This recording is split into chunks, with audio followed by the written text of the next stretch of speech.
National Geographic's Queens celebrates powerful female leaders in the natural world. And behind every inspirational animal on screen is an equally gritty and determined woman. All the women on this Queen's journey are true leaders. All hail the Queens. Storytelling is in our blood, and the fact that we get to tell stories at National Geographic. We follow in the footsteps of giants, and yet at the same time, we also want to tell stories that haven't been told before, and we want to tell them in new ways. This industry in natural history has been dominated, most often by men.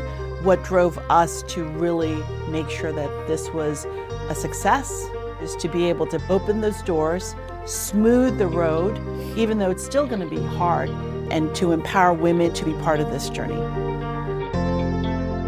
Hi, I'm Janet Vissering. I'm the Senior Vice President of Development and Production for the Natural History slate. Hi, I'm Pam Carrigal, and I am Nat Geo's Executive Producer for the series Queens. And we're here today at the National Geographic headquarters.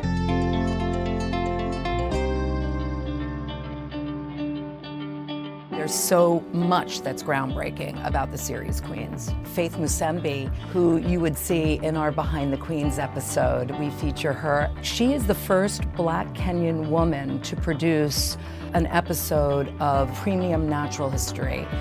There's just something at the back of my head that just goes, just you wait. Because I'm just a driven person. Faith also tells the story not only of our producer-director mentees, but also some of the amazing conservationists, women conservationists in the field that they worked with during every stage of production. So when we say women-led, we really mean it on every level.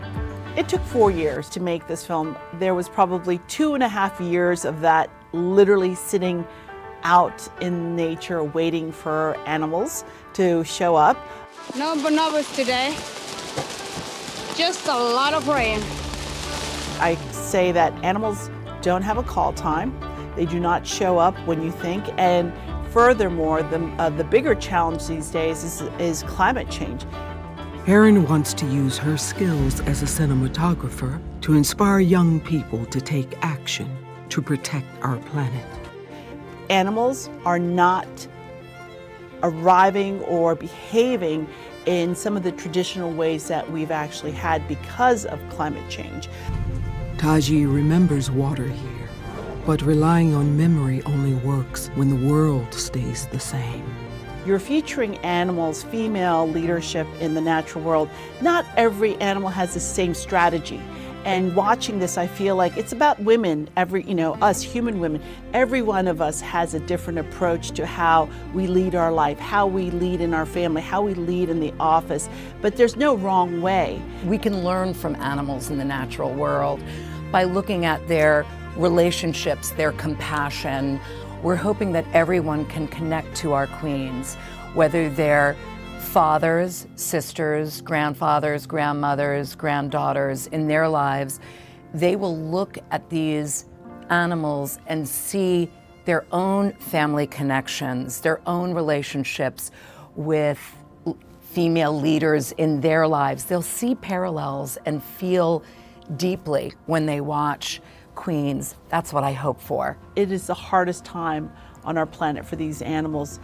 It's so important for us to showcase their lives. And hopefully, we had a saying that if you love something, you will fight for it. So when you see our films and you fall in love with our characters, I hope people in the future will make some different choices on how they live, which will hopefully help the condition of our planet and the homes of these animals that we feature.